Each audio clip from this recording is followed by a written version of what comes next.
Hey guys, welcome to another episode of Some Nerd Stuff. We finally got a name for it after weeks of just shooting podcasts and trying to figure it out. Facts. I'm your host, Jared. I'm with my boy, Alan. What's going on?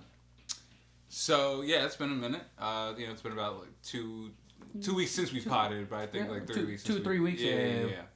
But, been caught up with life. yeah, that's what happens when you start potting and then you realize, wait, I have to get another job if I can afford to start potting. Facts. Like, when you start realizing, I have bills. Yeah, like we had all this fun time potting, and it's like, somebody's got to pay that stuff. And getting a new car, which I, for some reason, thought was a good idea until I found out my credit score sucked, so... Welcome to the real world, sir. Yeah, now I gotta get my credit score up and then refinance that bitch. Welcome to America. Well, anyways, hope you guys are all doing good who are listening. Hope everyone's, having a blessed day, blessed night, whatever time of the day that you're listening to this. So today we're going to get to, at least on this episode, we're going to cover... Well, real quick, this is our host, Jared. I said my name. You did it? Yeah, I said I'm your host, Jared. We always forget to do Alan. Yeah. I know, we always forget to do it, but then when we actually remember to do it, it's like, wait, stop. We're being too professional. Stop it.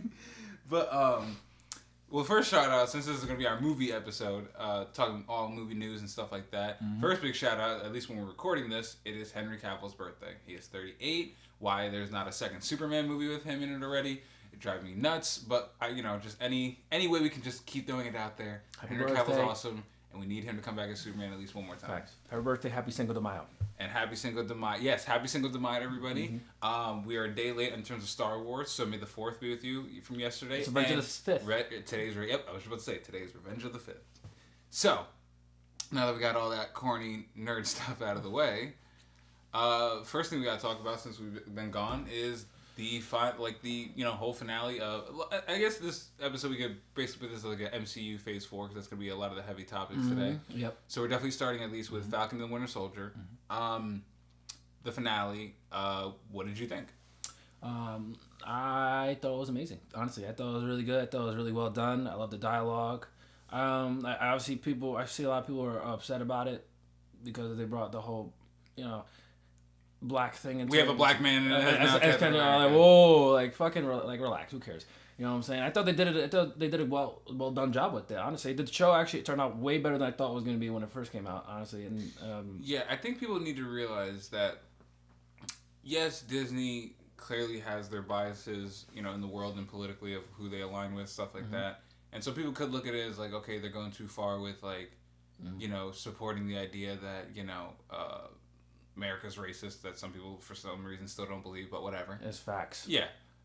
The way I look at it is this is a studio that notoriously tries to avoid those kind of conversations. So for them to make a show, look, as surface level as that ending speech was in terms of just like, yes, it was great for the moment of the show, but I understand why people will look at that and be like, oh, like they're kind of bringing it up, but not really. But it's like Disney can't fully go into it the way an indie filmmaker could go into it. But I feel like they went pretty deep into it. Like that's what I'm saying. Like for what they could do, I thought they did a very good job. And again, like first off, just shout out to let's give a big shout out right now to just Anthony Mackie. Like that dude went from Papa Doc, Clarence. His real name is Clarence. Like to Captain America. You know what's funny? I was talking about this the other day with Rich, which is like it's really interesting to like when it comes to like our generation, like. I remember you and me literally constantly rewatching 8 Mile. Whether it was the ending scene, just the whole movie. It's one of my top 3 favorite movies of all time. Exactly. Yeah. Like, it had such an influence on us. So it's like, to watch this man's career go from Papa Doc, like when you see him in other movies, you're like, oh my God, it's Papa Doc. Facts. To now it's like, no, that's Anthony Mackie. That's Captain America. That's Captain America now. Like, to really go from like, because there's always, actors and artists and things that you love in the entertainment industry where it's like you love it for that moment and then they still have work but it's never on that level. So to see him have something like Papa Doc that made him so iconic to then things to then being in the Hurt Locker to to then he even played Tupac in the Notorious movie with Biggie. Like he's a phenomenal actor. That's what I'm saying. People give him credit for that. And that's what I'm saying. To see now him get his credit of like being Falcon and just his journey from Falcon from the Winter Soldier to now Falcon and the Winter Soldier was just fucking amazing. And Facts. the fact that we now can now he's say getting that, his own movie. that's what I'm saying. Yeah. Now that we can say that he's Captain America and we get to see him on a big screen, like you know what it is? I really love it because it's not like this was a reaction to because they were filming this when Chadwick passed. Yeah. So I think it's just also like I really love it in the sense of seeing Sam have the mantle of Cap, and now like you know that feeling that we're not gonna have now with Chadwick. Like we kind of kids can get that with him of they can now go see Captain America 4, and you know a new generation of kids who are just getting into Marvel movies, you know, are gonna be seeing Captain America 4, and it's like, oh my God, that's my Captain America. And if you're a young black kid, that means so much. Yeah, it means a lot. You know what I mean? In terms of bridging the two worlds, I feel like right now it's like with everything going on in the world, you know, it feels like it's obviously two sides of like, you know, the people who want to end racism, people who try to act like racism doesn't exist, and I feel like this. Something as a black man being Captain America can be a good blend of showing kids that it's like there is hope to have a good America that treats you fairly and gives you the respect you should have. You know what I mean? Like because now a black man is Captain America. That's one of the things he said during his monologue when he was talking to all those government people. Secretary, yeah. He really said that. He said, every time I pick up the shield, there's gonna be a million people who hate me, but yet I'm still here. Yeah. You know what I'm saying? That's how every black man in America feels, pretty much. You know what I'm saying? So like. And again, I want to tear up just thinking about it, but the scene of Isaiah at the ending in the museum, it's already beautiful enough. Like, but you know what it is? It's because we both have black families. We kind of know. There's no words I can say right now to explain it. But if you have a big black family, and you have a lot of uncles, stuff like that, just the image of him going behind his grandson, putting his hands on his shoulders, looking at how like proud he is that his grandson can see that, to then walking over to Falcon.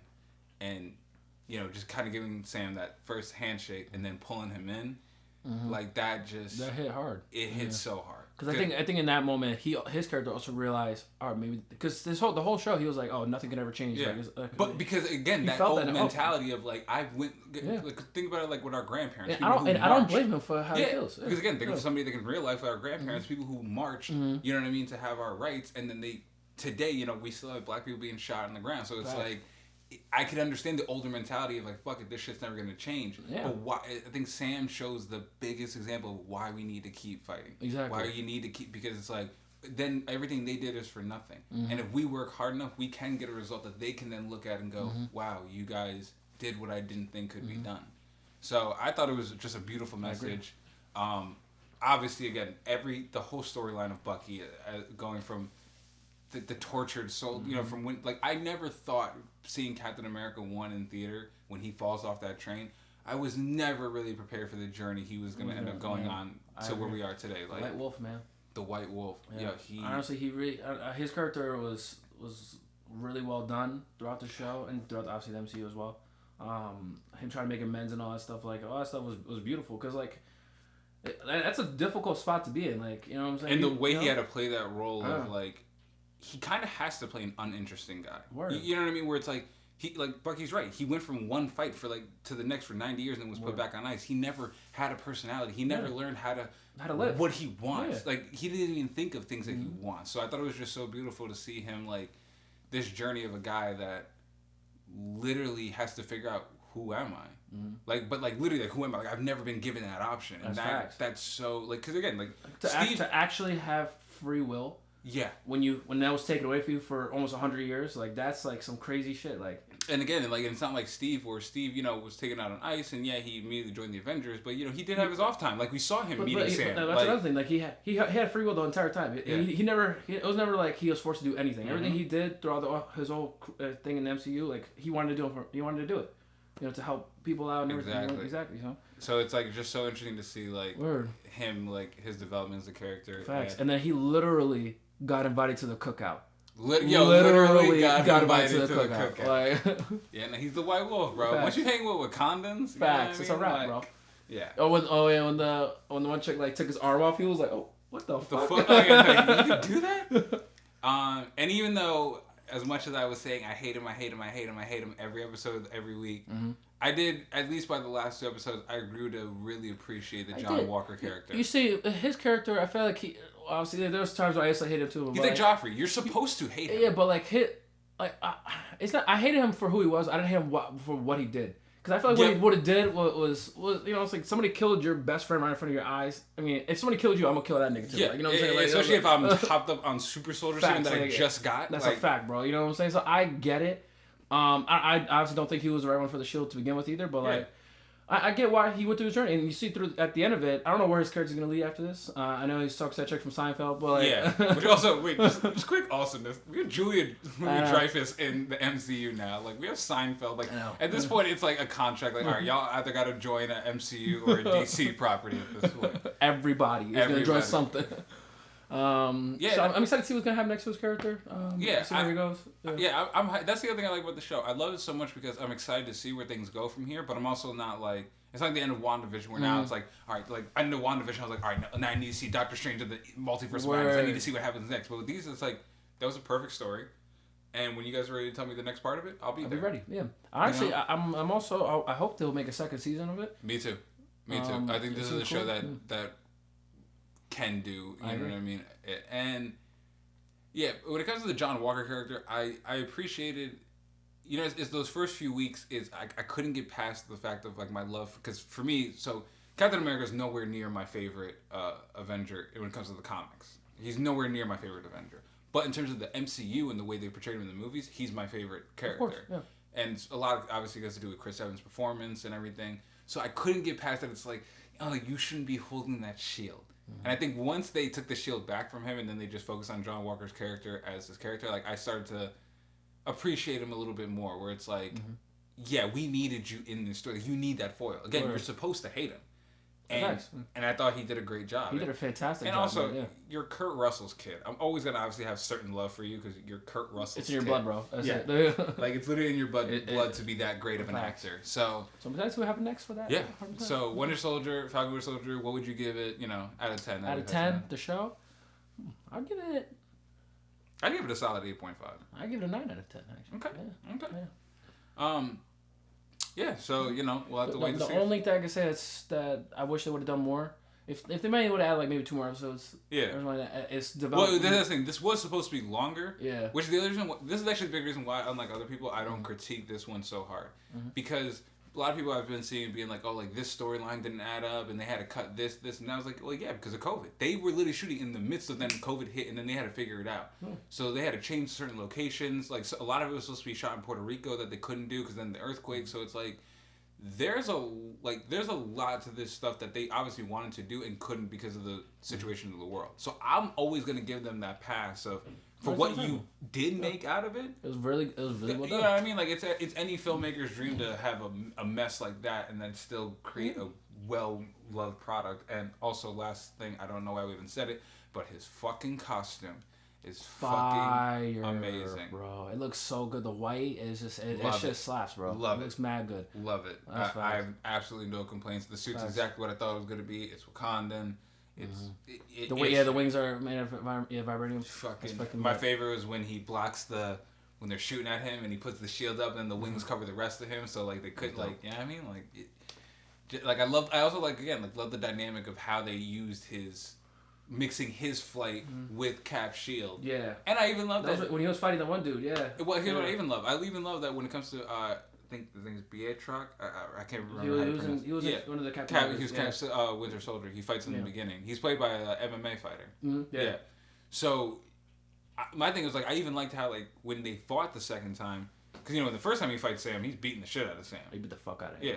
But I even love how this time it's like Sam had a more advantage because of the shield, but he still couldn't really beat him. Like I like that they're not doing it where it's like, okay, Sam's got the Wakandan shield, vibranium shield, and the suit, and he cannot do anything. And then I love how they kept out like how he doesn't even want to take this super serum. Yep. He wants to just stay how he is. Yeah, you know like the fact that he's an imperfect Captain America is why to me adds more to why he is perfect. So. Yeah, so overall, great show. Can't wait for the new season. And speaking, now that show's over, they actually just moved it up 2 days early. As of today, Loki. They moved up 2 days early? 2 days early, so instead of the 11th, it'll be the June 9th. So we're literally about a month away. Owen Wilson. Ain't that some shit? Owen... You have no idea how bad I want to just watch. Wow. First off, if Owen Wilson does not give one wow, I'll literally cancel the show. Because I'll be so mad. Like, why would you put Owen Wilson in the MCU and not give us at least one wow? That's a fact. That's literally what he does for a living. But no, I thought I'm just so excited to see this because it's like, this is the show that I literally have no idea where the fuck they're going. That's what I'm saying. Like I know it has something to do with like fixing up the timeline from when they went back in time with the time variance to and fuck shit. It all up. Yeah. And basically, it's like Owen Wilson's playing like a character who's basically like part of the time variant that they basically control the flow of time and make sure everything goes okay. So then once he took the cube from that universe, you know, I mean, like, because actually now that I think about it, yeah, that's the thing. If you actually remember back what the Ancient One said to him was, you know, once you take a stone out, it splits off into a different branch, reality. And Hulk's like, well, what if we bring everything back to where it was when we lost it, then everything should be good.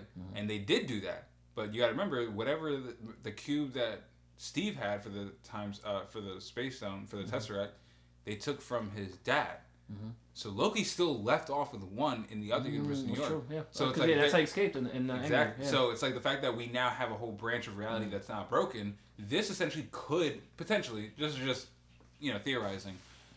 Maybe with the events of this show is what leads more to the multiverse of madness. That he somehow breaks the reality, and that Doctor Strange now has to fix it all. And that's another thing too. We don't give him credit. Tom Hiddleston as Loki, he's been there since freaking the first Avengers, the first. You know, so he's been there almost the entire time. He's been there since Thor 1. That's right. He's been there for almost the entire time in MCU, and I feel like nobody gives him enough credit for how he has been as a villain. Bro, and here's the thing: he didn't originally audition for Loki. Yeah. He was one of the finalists along with Chris Hemsworth for Thor. Really? And then he was just so good that once they went with Chris Hemsworth to the store, they were like, "Yo, we gotta put you as Loki. Bro. Yeah, you gotta be Loki." Like, and he fucking kills it every single time. Every single time. Yeah, no. So I'm just excited for the show. This is a show that, like, you know, I know things about the time variance, but this is a show where it's like my comic book knowledge is starting to.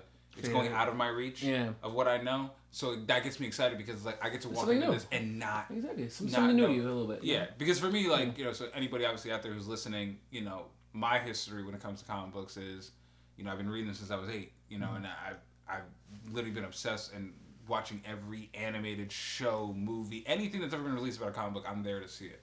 So, but because I'm so knowledgeable about it, when it comes to things like the MCU, you know, things like Infinity War, I already had the comic book. I already had the whole Infinity Gauntlet, so it's like I knew how most of this shit was gonna go down with the characters they had, at least, because you know, they don't have all the characters in the comics.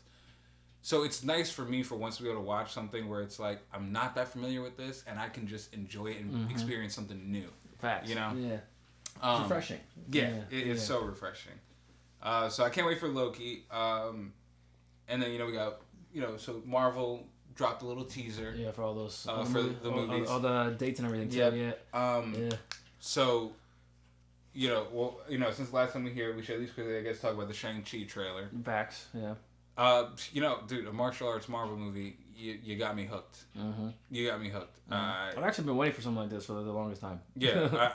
This is one of those things where it's like, again, I put this in Shang-Chi in the same category as Loki. It's like, the second it drops, I'm going to be there. I just want to see it because it's something new. I'm not that familiar with Shang-Chi. Again, so like... Yeah, I looked up a lot of research on him. Apparently he's obviously he's been around for Marvel for a little bit now. His powers are kind of... based off like energy type of thing, like it's kind of like it's the close it's closest it's their kind of version, I guess, of Dragon Ball, like Goku. Exactly, like they're Kai. It's basically it's like kind of like that, where he kind of draws energy and he can use that to make himself stronger, faster, shit like that. Yeah, and I mean you got Aquafina. Facts, it's a good cast. Honestly, it's a really good cast. I love it. Although the only thing I want to say is I always want to give a shout out to niggas who do it first. And we always have to give our shout out, even though Shang-Chi is going to be the first Marvel-led Asian film, and, which is amazing. It's how, you know, I know it's how, for Asians, it's going to feel how we felt when we got Black Panther, I hope, in terms of just the quality and what it means to them. And I really hope they end up loving it. Because you got to remember, a lot of American movies that we've made, whether it was Mulan, the original animated, or even Mulan, the remake, did not go well over there. You know what I mean? So I hope that they get to have a movie that, you know... They can feel good about. Exactly. You know, even if it's coming from Western culture. Exactly. And from what I've heard, at least from like the director and from the actor who's playing Shang-Chi, from what it sounds like with them, they don't want to do that. They're the overly like, you know, this is about my honor and stuff like that. Like they want to make it a real story. Like a real story, yeah. I think his character, he's just trying to be like a normal dude, and then they came after him. And you know what I'm saying? the only thing that, the only thing I also always want to give a shout out to is Ross Butler from 13 Reasons Why, who technically was the first Asian superhero we saw on the big screen in Shazam. Shazam, yeah. Like, I just want to get that quick shout out just because I love Shazam so much. I think it's a very underrated DC film that not a lot of people talk about, and I just love all the actors in there. Whether it's I agree. good, yeah, it's very. Zachary Levi. I thought it was beautiful. I'm very excited for the second one as well. Yeah. But again, Shang Chi just looks so fucking amazing. The action, again, I love the whole thing at the end with the bus when he like grabs that one chick with his one foot holding the other. Like I can't wait to see that in the full context of the movie and like the full scene itself. Like that's the one that probably got me the most excited in terms of just visually what we've seen so far from it. Like, Facts. I can't wait for it. And again, we had the traditional version of the Mandarin. Now it's Facts. Yeah. It's gonna be a good movie. It's gonna be good. I mean, MCU doesn't normally miss. Yeah. So yeah. So also, what we have coming out this year, Black Widow as well, I guess, right? We have Black Widow. That's the first one, right? Yeah. So it'll be Black Widow, Shang-Chi, Eternals. I think it's next month. Is that June or July? July. Okay, yeah. But we have Eternals also. I know. I think they're probably gonna drop a trailer for it within the next couple weeks. I feel like that's coming. Yeah. Yeah. I can't wait for this, especially after. So if you haven't seen, talk about a good cast. Well, here's the thing. Forget the cast. Listen to this. So the Oscars were a few weeks ago, and Chloe Zhao, who directed Nomadland, which won Best Picture, got Frances McDormand her third leading Oscar, actress, award, which again now she has to be in the GO conversation because there's only two. When I re-looked it up, there's only one other person that has as many leading actor category wins, and only one person above her with 4. The 4 is Meryl Streep, but obviously she's Meryl Streep. She literally is the GOAT. But she's now in the category with Meryl Streep and Daniel Day-Lewis. Yeah. Daniel Day-Lewis is the only other person to have 3 lead actor, awards, and Frances McDormand just from like she's one of those people that anything she's in, she's just so charismatic. She's somebody that like when I think of like wanting to be an actor and like I hope to work with somebody like her like one day where it's just like she's just somebody that can just elevate anything right. She's in. You can even learn from that too. That's what I'm saying. And make yourself better. She's one of the best. But so Chloe Zhao is now the second woman to ever win the Best Directing award. The only person to win it before her was Catherine Bigelow for Hurt Locker, and that was only in 2009. So, the first Asian woman to win the award. There's just so many reasons why it's so important, why she's going to be the biggest name soon. But what's really interesting about her is she got the job directing Eternals before Nomadland was done. Like, that movie wasn't even done for her to show Marvel and be like, hey, look at this movie. Now let me do something. Like, no. She went in with a pitch. Just a pitch of what her idea of this movie would be. And they said, okay. Because, again, Kevin Feige is the fucking GOAT at this point. That's what I'm saying. As long as Kevin Feige and Jon Favreau are at the top of this thing, and it's going to be good. And Nate Moore. It's going to be fine. Everything's going to be fine. Yeah. But the fact that they saw the pitch and was like, yep, you're going to do it. And she did that with no movie out, then wins this Oscar for Best Director, and Best Picture, wins Frances McDormand her third Best Oscar. And the fact that I also heard that she apparently didn't want to use a lot of CG. And if you've seen Nomadland, her cinematography, at least the way whoever her cinematographer is for that movie, nailed it, and so she knows what she's looking for. Word. So it gets me excited to see a Marvel movie that's about gods that she's like, yeah, we're not going to do that much CG. Relax. Okay, that says a lot about you. Yeah. And the fact that it kind of humanizes it a little bit. I like that. Exactly. Yeah. And the biggest thing is the fact that it's she got this whole cast. Again, Marvel trusted her with all that, with no seeing of what her movies or anything was. They were just like, we trusted you. We like your idea and your pitch. So, again, she just won the Oscar. They didn't know she was going to be now they can put the Academy Award-winning director is directing a Marvel movie. Yeah. If there's any and from the behind the scenes stuff what people have been saying, they're all saying even people who worked on Infinity War and Endgame said this is one of the best movies we've produced. Yeah. That says a lot. So I'm through the roof. Again, you got Rob Stark and Jon Snow gonna reunite on the big screen. You got Angelina Jolie. How can you go wrong with Selma Hayek, Paperboy, the first openly gay hero in the Marvel movie. Dude, there's just so many reasons to be excited about this movie. So I can't fucking wait. And then, we also got the title cards for, Black Panther 2 and Captain Marvel 2. Yeah. So I didn't expect. Honestly, I thought Black Panther 2 would take a little more time.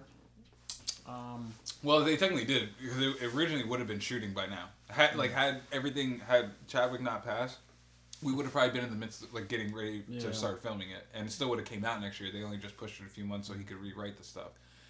Probably might have COVID too. Yeah. So I do like the title though. Wakanda Forever. Wakanda Forever. Yeah. I think it's a great respect to his legacy, to the legacy of him and just everything. And this is a movie that I don't really want to say my true feelings on. You know what I mean? Because obviously for me personally, I feel like this is something that should be recast. You know. But Marvel's sticking with the fact that they're at least not for now. So maybe later on. So this is one of those things where it's like, look, when I see it, I'm gonna see it. I'll have my opinion on it for what it is. But until then, I'm just kind of letting them rock and do their thing because it's a situation that I would not wish upon anybody. So the fact that they have to all do that without him and knowing that every day they're going to be on set thinking of him, it's like the title of the movie is like. That's what I'm saying. So the way I look at it is this is a movie that look, we can determine the quality of the story and the movie itself and how characters are handled when it comes out. But I'm not gonna make any real prejudgments on what it is they're doing. It's a tough situation for them. So I can't judge you for anything you make. And I feel like people are gonna judge this movie really hard, which I think is unfair. Because obviously nobody knew any of that was gonna happen. Yeah, you know what I'm saying. But so, I mean, again, as always, every single time we can bring it up, rest in peace to Chadwick Boseman. Absolutely. You know what I mean? As big fans, as guys who literally started, I went into acting thinking that one day he's somebody I could work with. You know what I mean? I have, you know me. I got my list of actors that I personally want to work with. They're not all, big names. You know what I mean? They're just people I would want to work with. But Chadwick is always somebody that was on that list since I saw him in 42. You know what I mean? And then it's actually, especially, I would say, I loved him in 42, but I would say, especially the moment where I knew this is somebody I would want to work with one day was when he played Jackie Brown. I mean, James Brown. James Brown. When he did Get On Up, he. Yeah, that dude, because for him to physically not look like him, and also in terms of height and stature and stuff like that. No, he absolutely killed it. But when you saw him, this feels like James Brown. That's what I'm saying. He had his moves and everything. That's what I'm saying. He did it to the T. And yes, we may be young, but trust me, my parents are older. They're R&B heads, so James Brown was something that was always played in my house a lot. Between them, Temptation, there's so many old school shit that my parents were playing. I loved every single minute of it. And then we got the title for Captain Marvel 2, The Marvels. Makes me very excited after WandaVision, knowing that Monica Rambeau's starting to get her powers. We're gonna have the Ms. Marvel show that's coming out. And Kamala Harris is gonna be in the movie as well, right? Yeah, she's gonna be so. Carol Danvers, apparently Brie Larson's gonna appear in the Ms. Marvel show where she becomes, Kamala Khan becomes Ms. Marvel. And then it's going to lead into her movie, which will probably have Monica Rambeau. So that's why it's called The Marvels, because there's three of them. Yeah. It's the three original... I mean, at least the three most well-known Captain Marvels. Yeah. And it makes me hyped. I saw, the leaked set... if you guys are out there, you've probably seen it, too. The leaked set pictures of it. And it looks amazing.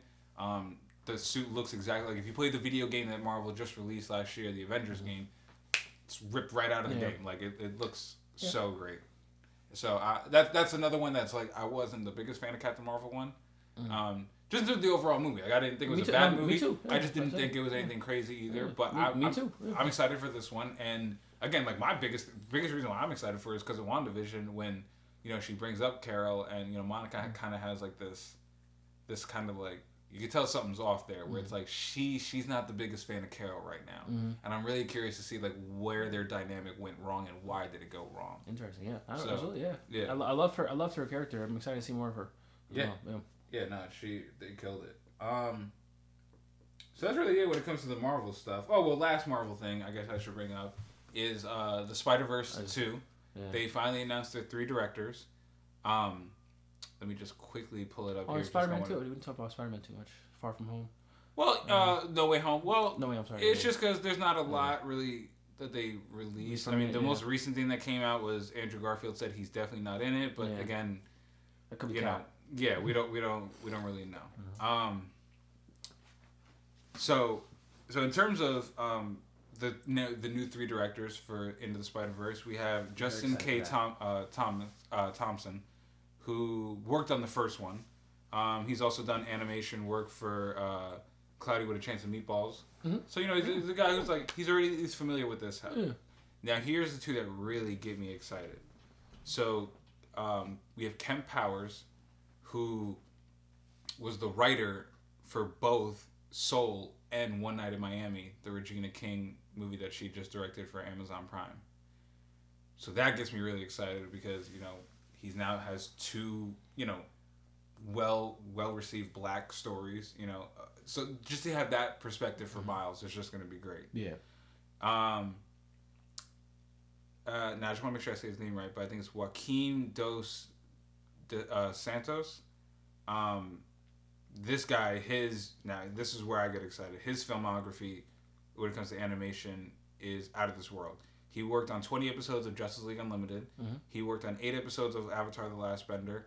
In terms of directing, he directed a bunch of DC showcases, shorts that they would put on their DVDs that were really, really good. He directed the Superman Shazam: Return of Black Adam, which was like this little animated movie about basically what I would always hope they would make a movie of. Literally, the whole movie is just about Black Adam finally comes back to Earth after being casted thousands of light years away or whatever, comes back to Earth. And he just immediately is trying to kill Shazam, and then Superman, who's like his mentor in the film, is trying to like protect him. Mm-hmm. So it's like the two of them versus Black Adam, and it's just like this badass fucking movie. They could probably go that way if they wanted to. That's what I've been saying. Yeah.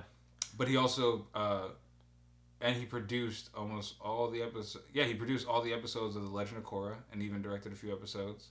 So this is a guy who, in terms of animation. These are three great guys in terms of like bringing different styles of animations that they're used to. Because this guy, Kemp Powers working on Soul. You got the guy who originally worked on the first Spider-Verse movie, and then you got the guy who gave us Justice League Unlimited and produced Legend of Korra, and directed a lot of the episodes along with Avatar. Like this is clearly like three guys. He knows how to. They all know. And I love that it's different types of animation. Mm-hmm. So it's like mixing them together. That was so great about Spider-Verse 1 is the mixture of different animations to make it feel like a comic book. Now you like literally if it was a comic book that just was moving. And now they're about to do that again. Mm-hmm. So I'm just really fucking. I absolutely love that. Yeah. So shout out to everybody working on Spider-Verse 2. Hope we get it soon. Mm-hmm. Now let's get into more other movie. Well, we'll go over to DC real quick. They did announce today that they are looking for a black director and a black actor for their new Superman movie. You're a black actor. Yeah, I guess I could, but I guess I'm probably not black enough for them, if I gotta be honest. Look, I'm probably good enough of an actor to do it, but, I definitely have to consider myself for that. But in terms of, I feel like people would get kind of mad if they said, hey, we're going to get a black actor, and then they got a black actor, but it's the most light-skinned black actor they could have found. The world might not be happy with that. Understandable. But trust me, listen, ain't nobody would kill that role of a black Superman better than, other than me, other than Michael B. Jordan. You know what I mean? I feel that. Trust me, I know that character in and out. But, I guess I'm just a little, it's like I'm not excited, I feel like, as I should be with the news like that. And I think it's just because it's like, just give me one more Man of Steel movie with Henry Cavill. Honestly, I feel like he deserves it. Because my thing is this. I understand Warner Brothers behind the scenes problems when it comes to Zack Snyder, especially not having the fans really get at them, and then they release this movie and not fans are getting them more to restore this universe. Whatever. I understand that. I don't understand why Henry Cavill has to be dragged through any of this. Mm-hmm. He proves with The Witcher that he can be a great charismatic actor. You know what I mean? First of all, he is a good actor. You know what I mean? Oh. Now, granted, his agent is probably trash, you know what I mean? He needs a new agent that can get him better quality stuff. But really, think about it. When The Witcher came out, people were really afraid of that. Because people were like, a video game movie, show now, it's going to be trash. It ends up being the best one we've ever gotten. It's so good. And we're getting a second season again. It's so good, and him as Geralt is just fucking amazing. Honestly, he kills it. That's what I'm saying. So I just don't... Geralt. Yeah, Geralt, sorry. So I just don't get why they can't give him one more opportunity to just fucking be Superman. But now he deserves it, especially after the Snyder Cut. He absolutely deserves it. There's no way. To me, and it doesn't feel natural. Sam becoming a black Captain America was a natural process. Because that was through the works. It just To me, this just feels like Superman didn't work with Man of Steel. A little bit forced. Yeah, it feels like forced. Well, now we're gonna do a black Superman. It's like, well, why? Mm-hmm. I get it. Yeah. And I guess I also just don't like it in the sense of I personally don't like it in the sense of when you make him black, then it's a different set of, like, my whole thing is this, if it's a black Superman who is an original, like, basically if it's not Clark Kent, if it's not Kal-El, if it's not Clark Kent, and he's just another Kryptonian who's black who comes to Earth, and it's Superman's story, like again, a multiverse thing. If it's a multiverse thing of it's a different Superman who landed on Earth and became Superman, I'm cool with that. Mm-hmm. But when you have Clark Kent who grows up in a farm boy who grows up in Kansas, if you make him black, then there's different challenges you have to go through, which to me alternate what he comes out as. As a fact. You know what I mean? Where it's like, okay, if he's a farm boy in Kansas, isn't like the most, you know. And here's the big question: is do you still keep Jonathan and Martha Kent white? Because if you do, then again, that's more problems they used to deal with. If they're black, then you want to be because my other thing is this, if they're black, I want you to be true to the story of what a black person would go through. Mm-hmm. My problem with that becomes is if you do that though, well then that's not really the character of Clark Kent. Like Clark Kent kind of needed to be this white farm boy from Kansas who grew up in a small neighborhood that then gave him this optimistic view. So then when he goes to Metropolis, it kind of fucks him up because it's like oh, I didn't realize the world had either this much hate or just certain shit like that where it's like basically again what Man of Steel did. Like if Man of Steel was Man of Steel but you had him as a black character, like to me it's like it doesn't make sense how he comes out the way he comes out. So again, like don't get me wrong, I'm excited to see where they go with it. And don't get me wrong, if he ends up being Clark Kent, like I'm still gonna check it out and I'm gonna be open minded to see like they could definitely change my mind about it. Yeah, absolutely. It's just that initial like I just feel like, all right, if you do this, then you got to do this, this, and that, and it's like like how does a Clark Kent dealing with racism change him? I agree. You know what I mean? Like certain things like that. So that's where like I agree. Yeah, it comes into question for me. But other than that, and Michael B. Jordan has kind of taken himself out of the race, saying like, it'd be cool, but I don't think he wants to. Mm-hmm.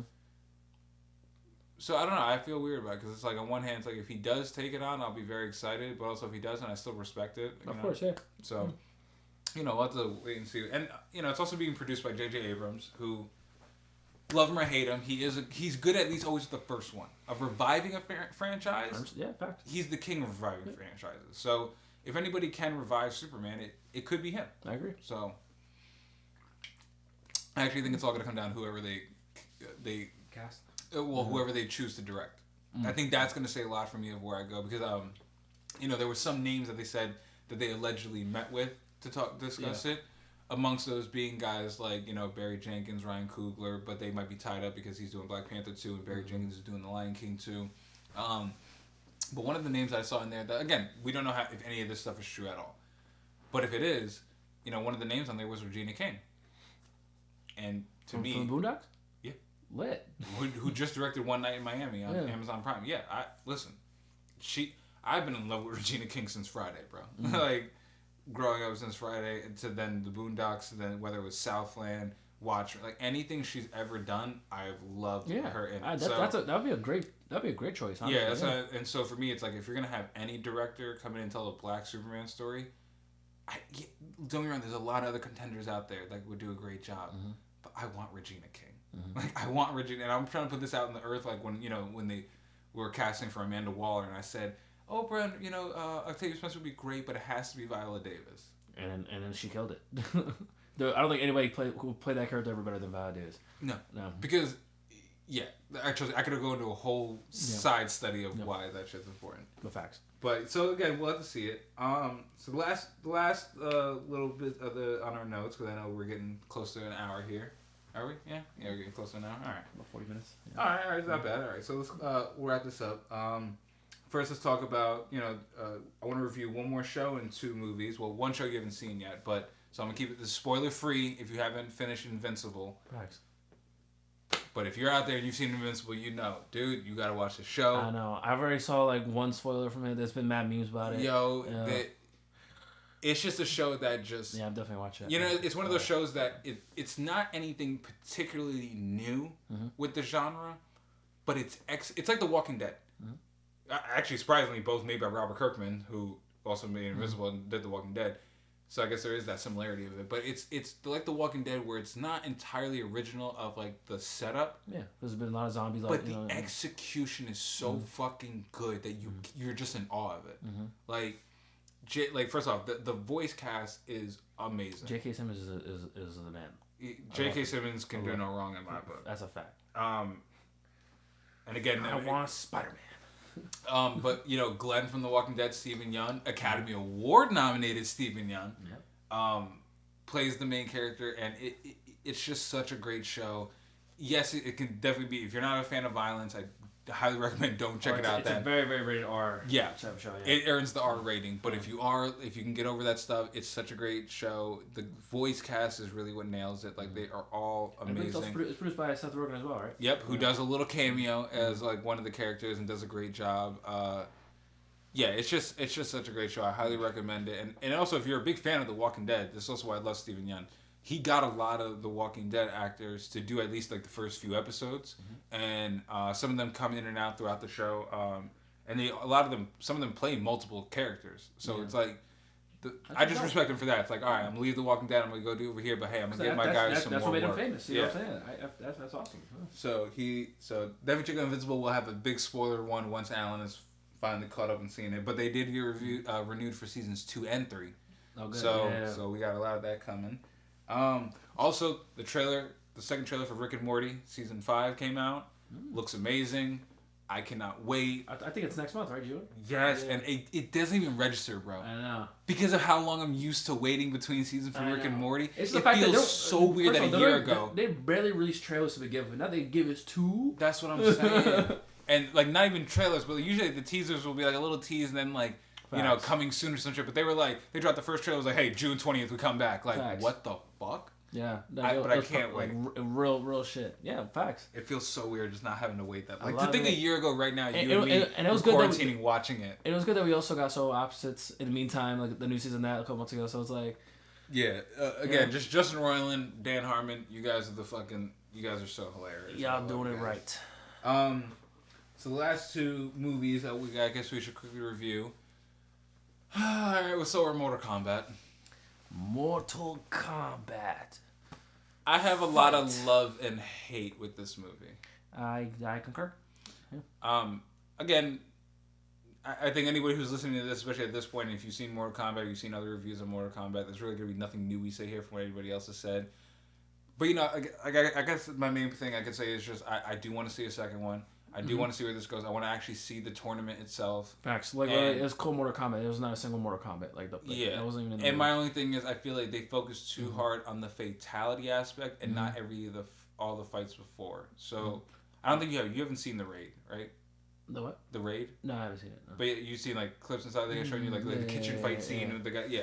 So to me, like the reason why, like I thought that's what it should be more like. Where I thought the fighting scenes were. I thought some fighting scenes were like that. It was too much on the fatality, but there were some fighting scenes I thought were really good. Like between Kano and Sonya, I thought that was a good fighting scene within the trailer. I thought that was dope. This is what I mean by like the fight scenes, where it's like where the fatalities. I feel like they focus too much on the how do we get to this cool fatality moment, and not let's take it from each hit. Like like if you ever see the raid, anybody out there who's seen the raid, you know that it's like. Every hit that goes down in the raid, like every simple little kick, punch, anything movement has kind of like a dance, and there's a purpose to it. That's what Mortal Kombat's always been about. And so that's what was my disappointment. I felt like strategy and skill. I felt like the combat was very like MCU generic. You know what I mean? Like when Cap just takes out a few guys real quick and then walks up. Like it didn't feel like every fight had an impact until.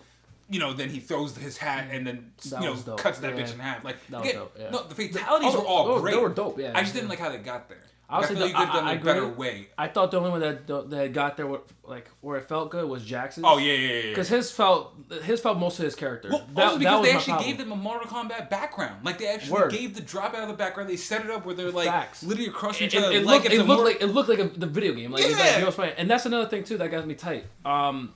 Like I said, I thought I really loved Kano, and I felt like Jack was the most to his character from the actual games and stuff like that too. When he just crushed dude's heads, like these motherfuckers were. That's like most Jack's. That was so dope. And but it got me tight when they had like those little moments, and the motherfucker was like fatality, like. They don't fucking. I thought it was really cheesy. I thought it was just too much. Because again, it was a first time screenwriter, first time director. It definitely shows. So as long as you get somebody that's more experienced with the next one, I think the next one... Or even if they hear some of the critiques and take it in. Yeah. At least. You know what I'm saying? But... And that's what got me also mad. One of the biggest things in Mortal Kombat is the fact that when you're fighting somebody, it's supposed to be 1-on-1. It's supposed to be whoever's the most skilled, whoever wins. That's the whole point of the video game. You know what I'm saying? It's a 1v1 fighting game. You know what I'm saying? Like, and then there were scenes obviously when other characters would come in and kill the other people, like while two people were fighting. Like, I thought that shit was so whack, and I was like, that honestly takes away from what Mortal Kombat is about. You know what I'm saying? Like, because when they go to Mortal Kombat, if they make a second movie and they go to Mortal Kombat, you can't do that. Nah, like it's literally forbidden. Like, you know what I'm saying? Like, so and I get it, like because they attacked Earthrealm. Is why I guess. Yeah, no, I get the rules of how they broke it, but when you're a traditional fan, you don't want to see that. You want to just see one-on-one fights. And also the main character Cole, I didn't really care for him, to be honest. I thought the actor was I thought he did a good job, but like he did good for what he was given. Exactly, but the character was not given anything. I didn't really care for like his whole thing that was going on. Yeah. It's just. Like the only time I gave a fuck when it came to his family was when Squirrel showed up. Like that. Yo, literally the whole thing I was waiting the whole movie was when Scorpion was gonna show up. That was it. I didn't like it. I liked the fight, and I liked the actor. Like the actors who played Sub-Zero and Scorpion, nailed it. I love the way they did it too. I just didn't like how he comes out of nowhere. Like literally no. Like they gave no setup that Scorpion was about to come back and get him. Well, they said that. Because he was sent to another realm where basically it's kind of like hell, and they said that because he wasn't actually in prison, he actually just took over the shit, which is actually true to the video game. But the fact is like show a little bit of that. Don't literally have him come out of nowhere. That's a problem, yeah. After he like, I think he got the I forget what they're called, but the little dagger thing, and he got his own blood on it, and that's where he came out. I was like. I mean, they could have done a better job. And my whole thing is they did something that like Dragon Ball Z does all the time that annoys me, which is like characters meet and then they never address their history. Mm-hmm. Like again, like Scorpion's like your ancestor who just came up and saved you. He said, "Get over here." So clearly he learned a little bit of English in hell. Word. You know what I mean? So it's like that's a good point. He couldn't say nothing to you, like, or just give you some kind of advice, or just have some kind of moment of like. Family to get like your family, your whole thing. That you emphasize that the whole movie, and but it was weird because he was speaking I think it was Japanese. He was speaking Japanese to Cole, and Cole was saying like, you know what I'm saying? Like, yeah, it's like you guys couldn't do anything to somehow get these two to communicate. But other than that, though, look, it's still the best Mortal Kombat movie. I'm not gonna front too, because Sub-Zero is one of my favorite characters. It's probably my top 2 favorite character in Mortal Kombat. I thought he was the best portrayed character in the whole movie. I have different thoughts about it. I thought he did a good job with the ILC act. I thought the character itself wasn't bad. But just they're making him basically just like a mercenary. That's what got me tight. Because that's not what Sub-Zero is now. Like Sub-Zero is an actual nigga. Like he's a person. Yeah. Like, he's always on his own shit. Yeah, you know what I'm saying. Actually, technically, most of the time he's the good guy. Yeah, you know what I'm saying. Scorpion's the bad guy. And I did like how they flipped that. Yeah, but I thought it was a good flip. I enjoyed that because it would have been too. I feel like it would have lessened if Scorpion just showed up out of nowhere, but he was the villain, and then you know what I mean. And, but if they played it in a way where we already know this is happening, then I think we would have been annoyed. At least like that little twist is something where it's like, okay, look, we're not gonna be in the tournament in this movie. That's already a bummer, but at least we get this little twist. Like I loved when him and his family were eating dinner, and you see the icicles. It's starting to snow, and then you see like the ice coming up on the glass. I thought it was dope as fuck. It gave a horror element where I never really realized. I'm like, if you portray Sub-Zero as a villain, it actually is really fucking creepy. I thought he did, but I feel like they should have had him develop more because, like I said, he was basically just a mercenary. That's every character in the movie at that point, though. Like every character should have been. He was just a mercenary. I thought that was kind of whack to what his character is about. And also, if they're gonna make a second movie. This is what gets me tight. They use basically all the good characters in Mortal Kombat in this movie. Like, you know what I'm saying? One of my favorite villains is Goro. Is the four-arm nigga. Oh yeah, because he's mad. He's actually mad OP in the game, and they kind of made him a bitch. Like, you know. Well, we still got one person, and we got one person that wasn't in there teased at the end. Johnny. But like. And I'm curious to see who they get to be Johnny Cage, because that to me is going to determine the quality of the next movie. I agree, but like. I mean, obviously they're gonna probably stick with the same villain, but shit like that too. But like, I don't know. I feel like they use too many villains. That's the thing. I feel like they use too many of the big villains. Like, you know what I'm saying? There was a lot of shitty ones, like Baraka. He's like the nigga with the that nigga is trash. They could have been used. I even like how they had like the lizard though. Like that I was like, cool. I didn't think you could make that live action. I thought that looked dope. I thought that was pretty cool. Yeah. So other than that though, we got the Without Remorse. You know, Kombat we don't have to give a score to because it's whatever. Well, if I had to give that a score, I'd give it a 5 out of 10. I'll be nice. I'll give it a 6. Because to me, it's the best Mortal Kombat movie we've ever gotten. You know what I mean? I don't enjoy watching it as much as the original, but I'm always gonna have love. I've actually never hated the first Mortal Kombat. I never thought it was good, but I never hated it. It's so bad it's good. It's so bad it's good. And the second one's just bad. Yeah, Annihilation's just. Yeah, it's just bad. You literally killed Johnny Cage right off in the bat. In the beginning, in the little. Once I saw that, I was like, I don't want to finish this movie. This movie sucks already. Yeah. Well, I love Luke Kang's characters too. Oh yeah, I forgot to mention that too. Yeah. He did it. I like his character. And I believe he's the one who he actually played. Just so I'm not mixing my Mortal Kombat character. Liu Kang was the one that looked. He's the one that shot the fireball. Yeah. He was also the Black Ranger in Power Rangers, and and that's the thing. Go back and watch that Power Rangers movie, people. It's actually really not bad. The one that came out like 4 or 5 years ago. Yeah, and all the actors in it are all doing big things now because they're all great. Like the Pink Ranger became Jasmine and Aladdin. Mm-hmm. The Red Ranger was obviously in Stranger Things, season 3. He played Billy. Mm-hmm. The one who played Billy in Power Rangers, he was in White Boy Rick, another black actor, amazing. Yeah. And I thought he did great as the Black Ranger. So he's somebody that I always knew was a good actor. So I get hyped for anything that he's in. But the last movie we got to talk about, Without Remorse, starring Michael B. Jordan. MBJ. I would say this. Yeah, I'll let you start with this one. I'm a little familiar with Tom Clancy stuff. I've watched a lot. I've read some books. All back the in Jack day. Ryans are amazing. Yeah, I've watched a lot of movies. I played the video games as well. Have you seen the show with Big Tuna? Of course, the show is fire, bro. I know season 2 is. I actually really love season 2. I thought it was a big step down, but again, I want to see more. But season 1 was fire. Yeah. I know they're working on season 3 already. But, yeah. I'll say this: the movie I thought was super generic. I thought it was like we could predict literally every other scene. Yeah. I thought Michael Jordan killed it though. I thought everything. I thought the actions were dope. I thought his portrayal. His portrayal of the character was nothing what the book is like. Oh yeah, no. But I love the way they're going with it. But I did because like. Remember, he's not actually.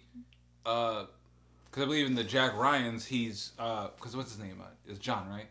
John, yeah. Yeah. Remember, but it's John Clark in the Jack Ryan movies. He technically wasn't John Clark yet. Remember, he gets the name at the very end. So I think this is more of like really his origins, which I thought was good. Because that's where you can do something different. Yeah. But then eventually, like we were talking about before, elevate him to the character that we know. But yeah, I thought the action scenes were cool. Like a lot of it was really dope when he put the gasoline on the car. That was my favorite. That was so fucking dope. Like I was like, damn, this nigga not playing around. And then when he crashed the car into the river and then watched the dude drown saying his wife's name, that was so gangster. Like that was the most G shit ever. Also, just quick shout out, R.I.P. Nip, but Lauren London, amazing. Like she's one of those people that she really should be acting more. She should. Lauren London was so good. She should be for the little thing that she did. I thought she just did a really good job. More.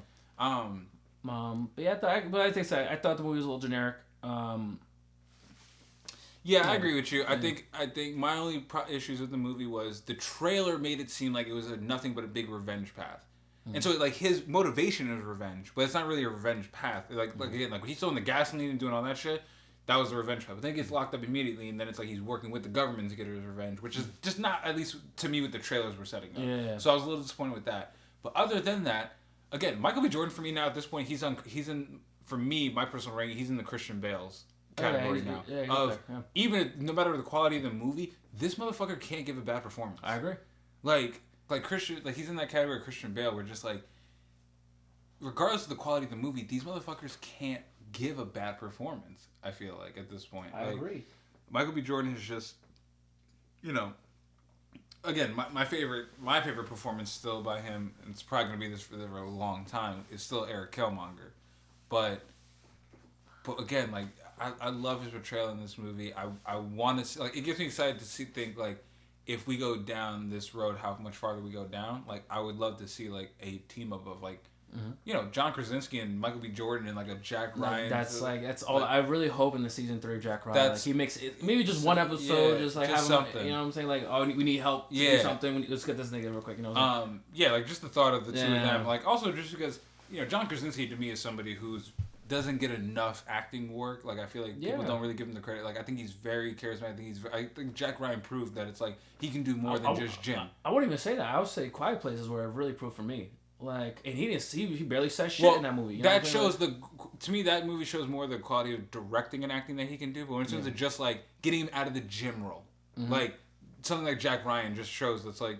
he's more than just gym. That's what I'm saying. Like, and you can do other, you can do a lot of stuff. You know what I'm saying? And to just so for me, just the thought of like him acting against Michael B. Jordan in this kind of spy espionage world, like it just makes me interested to see like what the dynamics of that could be. So like it gets me like really hyped. So I hope they do more with this.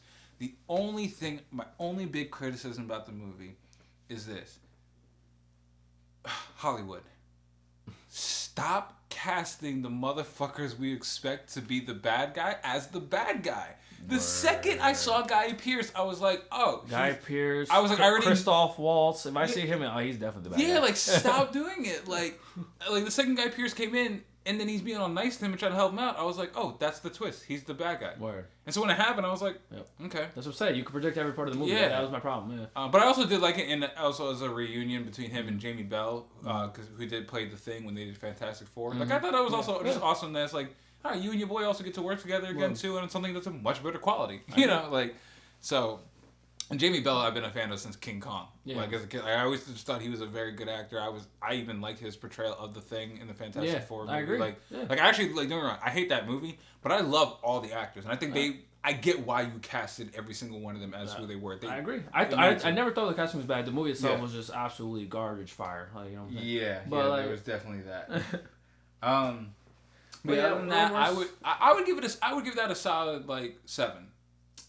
I'll give it a solid 7. I would give it... Because you got, in terms of just, the action was still great. The action was good. The acting was good. I thought the suspense was good when they were trapped in the building and like, you didn't know how they're going to get out. Yeah, and when you thought he was going to sacrifice himself and they come back and save him, I thought that was so good. 7's a good. 7's yeah, good. because to me it's like, if you put it under 7, it's kind of saying like you don't like it. It's like, there's nothing I didn't like about the movie. Yeah. It just didn't do anything to make me elevate higher than what my expectations were. You know what I mean? So to be a 7 out of 10, I think. You know, if they make another movie, I'm gonna see it. Oh yeah. Another thing, like same thing with Mortal Kombat. That's the one thing this and Mortal Kombat have in common.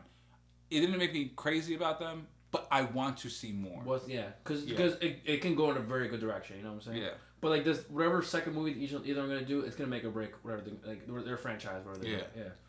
Yeah. So last thing I just wanted to bring up before we go here, guys, is just a quick shout out. You know, I know a lot of people have a lot of controversies about, their feelings on the Oscars and people saying the Oscars don't matter, blah, blah, blah, blah. I get that. But look, as a young black actor, who's trying to make it,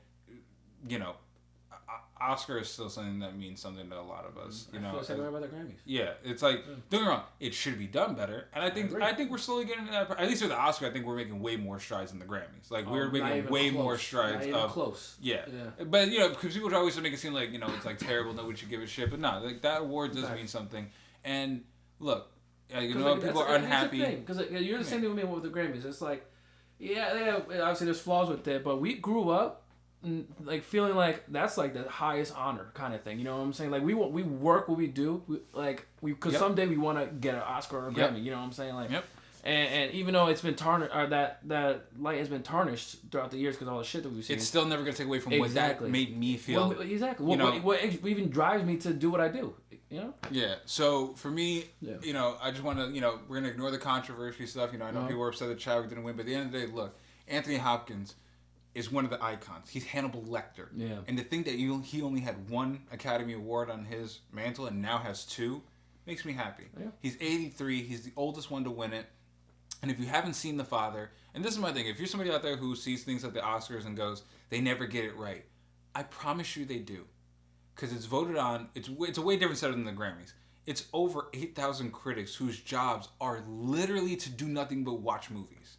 So they've seen, for every one film that somebody sees and thinks they need an Oscar for that, these guys have seen all the films. Yeah. Or at least more than most people can say. Mm-hmm. And if you go and watch The Father, I highly recommend it. It stars, obviously, Anthony Hopkins, and it stars, oh my God, I'm blanking on her name, Ben McKenzie's wife. She was in Deadpool. Yeah, she was in Gotham too. I forgot her name too. But she was in Deadpool. She was in Deadpool 1. She plays his girlfriend. Yeah. She plays his daughter, and it's about him developing Alzheimer's. And it's just such a great movie. You have to see it. He gives a great performance. Definitely worth the Oscar. as we talked about earlier, Frances McDormand is now in the GOAT category. Ain't nobody like that bitch can outact. I think most people in a room, like honestly. And Daniel Kaluuya is now an Oscar winning, winning, and he deserves it. He absolutely killed it. To see him go from just Get Out Black Messiah, to Black Panther to Queen and Slim, and if you're somebody out there who hasn't seen Queen and Slim, highly recommend it. He's just somebody that's like, it's just. I believe that was also nominated, if I'm not mistaken, right? I think it got nominated for a few awards, but he didn't get any nomination for it. But just to see him get nominated and win for Judas and the Black Messiah, which was an incredible film, and he gave him and Lakeith, I think, gave two of the best performances of their careers so far. It just makes me happy. Daniel Kaluuya is just somebody that I'm a big fan of, and me too. I'm glad he's somebody we can recognize this early in his career to then give him some flowers, and then instead of because honestly, I feel like you can just know for someone like him, like it's only gonna be go off from here. Yeah, I can't. I'm literally I'm more like that's the thing that really always keeps me going back to the movies and wanting to be more of an actor. It's not how well these movies do. It's not the certain types of movies that blow up. Even though I'm a comic fan, it's great to see them. It's seeing guys like Daniel Kaluuya do so well in acting that I just think, like, oh, I want to see the rest of your career. Like, I want to see where your career goes from here. What are you gonna do next? Because whatever you're gonna do next, it's like, once I'm a fan of yours, it's like I'm a fan of your performance and your acting, and I'm a fan of you as like, if I say I'm a real fan of like an actor, it's more than just the acting. It's like it's also the choices they make. It's why Robert Pattinson, Jake Gyllenhaal, and Ryan Gosling are kind of my top 3 right now, along with Michael B. Jordan. Actually, so I would say they're my top 4. But it's because the 4 of them do what I love, which is they kill a role and then they go do something different, and whatever is different to them is the type of different that I like. Like I can't really explain it, but it's like they're picking the right kind of projects that I know I would pick if I was in their shoes. And so it's just so interesting to see like their careers continue. Lakeith is on that for me. Like they're all just amazing. So other than that, I just wanted to give just a quick shout out to the Oscars for just like Dave Kaluuya. I haven't seen it yet, but Lakeith, we're talking about Lakeith. They have a new show on Netflix, Yozuki. Yeah, I want to check that out. The anime, first black anime, samurai anime. And when I say first black, I think I'm talking about the studio. I believe it's I think it might be the studio that The Weeknd helped set up. Maybe I'm not 100%. Because remember, he set up that studio for the first the first black Japanese anime studio. So I just don't know if it's the same studio, but other way, like it's just great to have like an American, version of that. So I'm excited. Yeah, I'm definitely check that out. Yeah. But yeah, that's really all we got for the movie news right now, guys. I know there's a lot of Marvel stuff. I guess we'll have to title this Marvel Phase 4 in a few reviews. Some nerd stuff. Yeah, a lot of nerd stuff.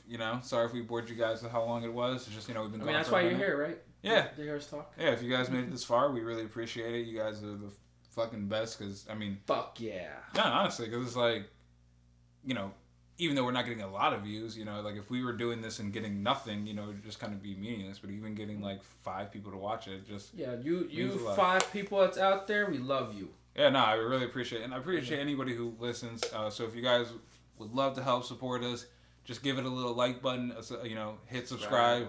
You'll be able to see our videos pop up, and subscribe to Jared's OnlyFans. It's my OnlyFans. And don't worry, guys, we're not gonna do a lot of long formats like this. We're just gonna do our best to keep them shorter. But we were gone for a minute, so we had a lot to talk about. Facts. So thank you guys so much for listening to this episode of Some Nerd Stuff. I'm your host, Jared. I'm Alan, and we will see you next time. Peace.